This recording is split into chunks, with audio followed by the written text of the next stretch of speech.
On a quiet street in old Mandeville, Louisiana, a small wooden building stands beneath the outstretched arms of ancient live oaks.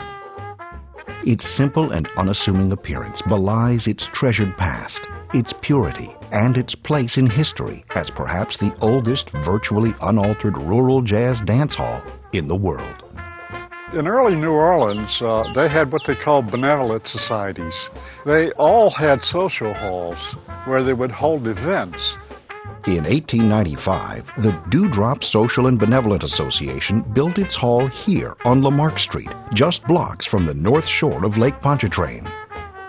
They had their halls, and they used for social and anniversaries and weddings.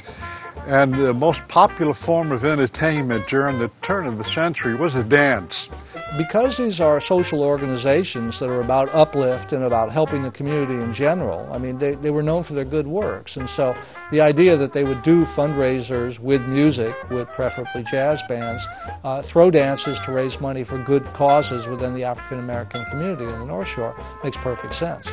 And jazz was the music of America. The boats from the lake, it seems like if they wouldn't have exported jazz, it would have perhaps died. And here in Mandeville, we have a living example of what it was like for an early jazz band and where they played. So we're really looking at a kind of classic age of those dance halls, both for New Orleans and for the North Shore.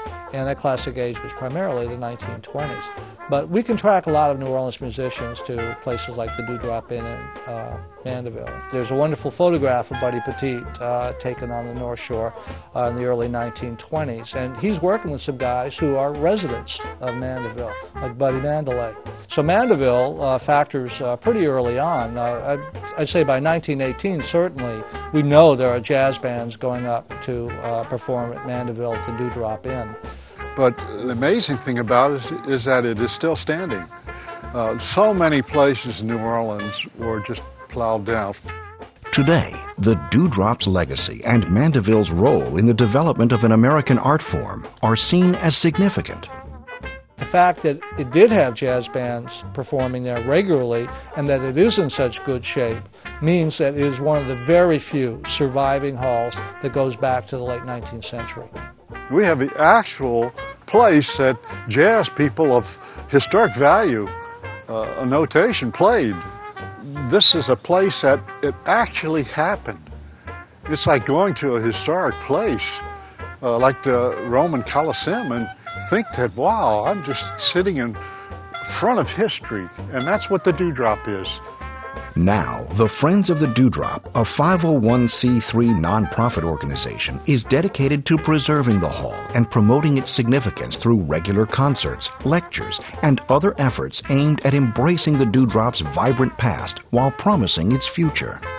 A main thing about any organization is leadership. And I see now they have great leadership and a dedication that is needed for any project.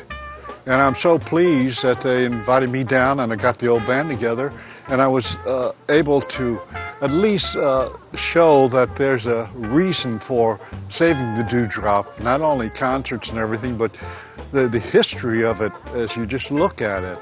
You know, you think you're back in the 1900s. During the concert, I got that feeling when we were doing one of the numbers. I was just thinking to myself, wow, we're playing in a place where Louis Armstrong played. I think the feeling that I got, knowing that I worked so hard for years to preserve it, and that it was actually done by these great dedicated people, and I'm here playing the same way Louis did in the same place. That's awesome.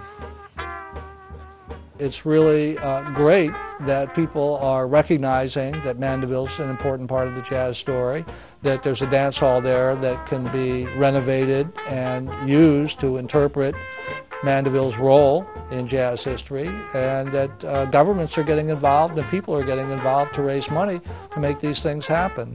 This is how we preserve our jazz heritage. To find out how you can become one of the Friends of the Dewdrop, visit our website at www.dewdropjazzhall.com.